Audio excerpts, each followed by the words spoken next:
What's up mga kotes, me Kuya Jet. Welcome na naman sa Kuwaderknows, and learning is the name for a game. Ay kung bago pa lang sa aming YouTube channel, pindutin na subscribe, like, and share buttons para mag-updated ka sa aming videos.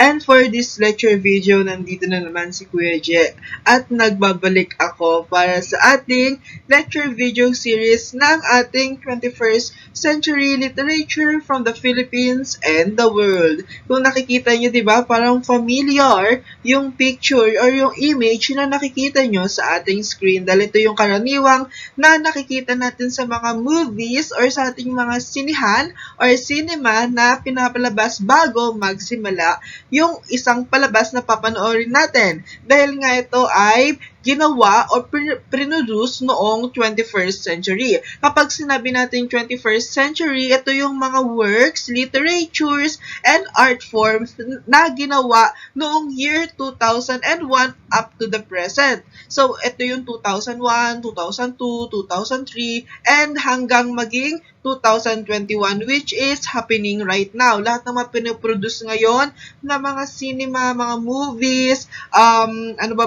mga poems, short stories, prose narratives, and many more literature makabago. Example, we have the spoken poetry. Ito ay naging part ng ating 21st century, which is, ito yung naging medium of art and literature of this generation. Ayan. So, ngayon nga, nasabi natin na ang ating lecture video ay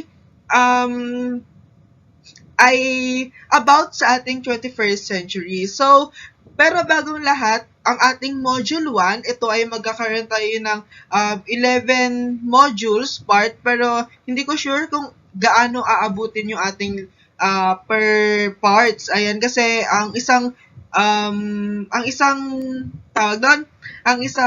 generation ay inaabot ng 100 slides. So, di ko alam kung paano siya hati-hatiin or tatagpi-tagpiin. Ayan. So, ito kasi yung 21st century literature from the Philippines and the world ay tinatopic siya sa grade 11 or senior high school. Kasi, pag UMS ka, grade 11 mo siya matatakel. Kapag naman STEM ka or other courses, ay tinatakel siya kapag grade 12. So, depende pa rin sa school kung kailan siya ituturo. Ayan. So, yun nga, sa experience ko, ito ay by the way pala, grade 12 student na ako. So, I can teach na itong 21st century literature from the Philippines and the world. Pwede ko na siyang ibahagi kasi napag-aralan ko na siya at napagdaanan ko na rin yung mga projects, performance tasks, and so on sa course na ito. Ayan. So, meron kaming 3 units na to. Ayan.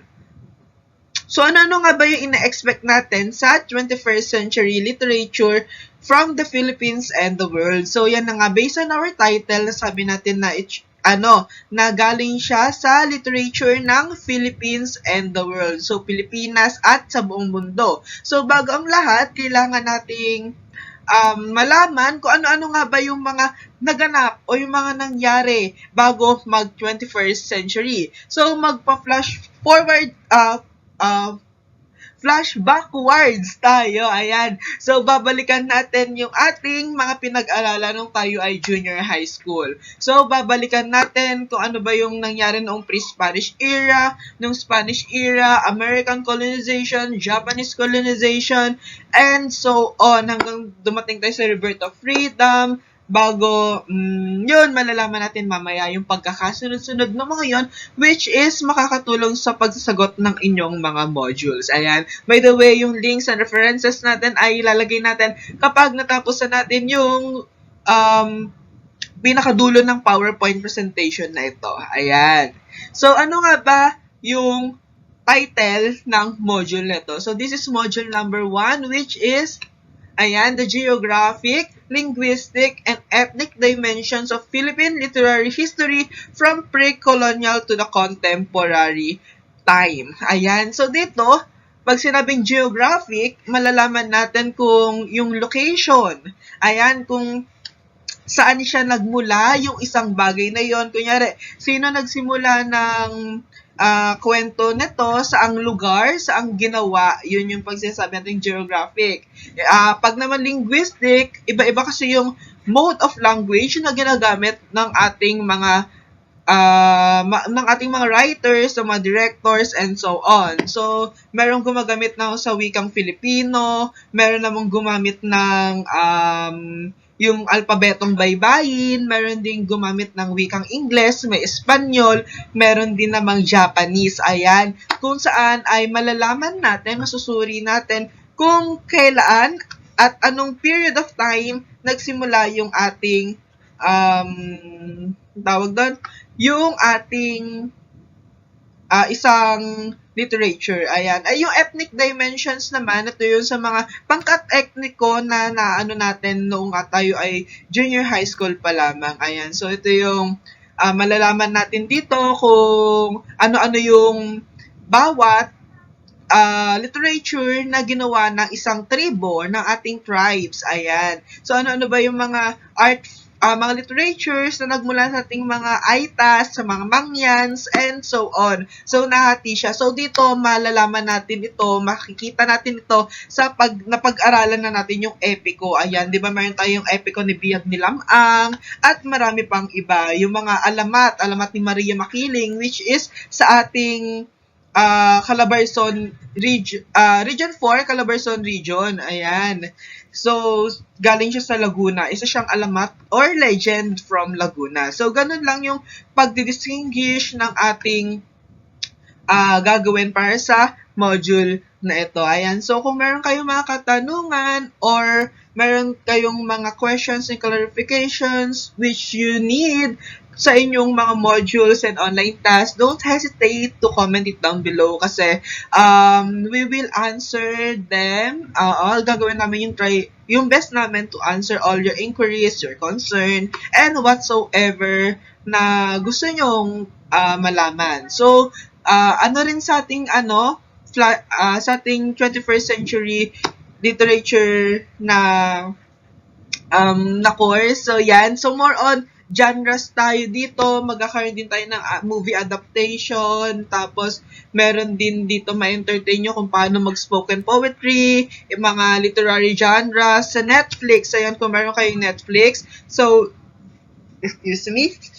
Ayan, dito sa Netflix, makakapag-explore kayo, ma-explore or magagamit nyo yung Netflix ninyo in order to segregate the different time and genres ng isang movie. Kung paano nga ba tinutukoy na isang movie, isang action comedy, it's either a thriller, mystery, horror, fantasy, ayan, meron din tayong post-apocalypse, anong pinagkaiba nun sa apocalypse mismo, and whatsoever na mga genres na alam natin.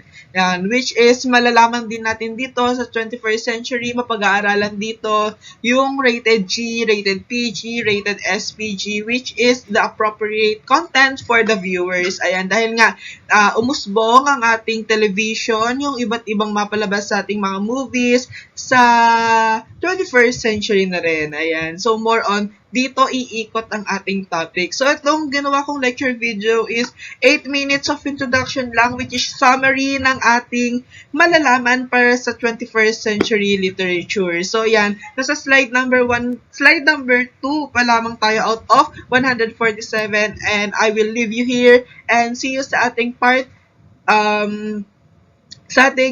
2 ng ating module number 1 ng 21st century literature from the Philippines and the world, and we are starting with the pre-colonial period. Ayan. So, goodbye!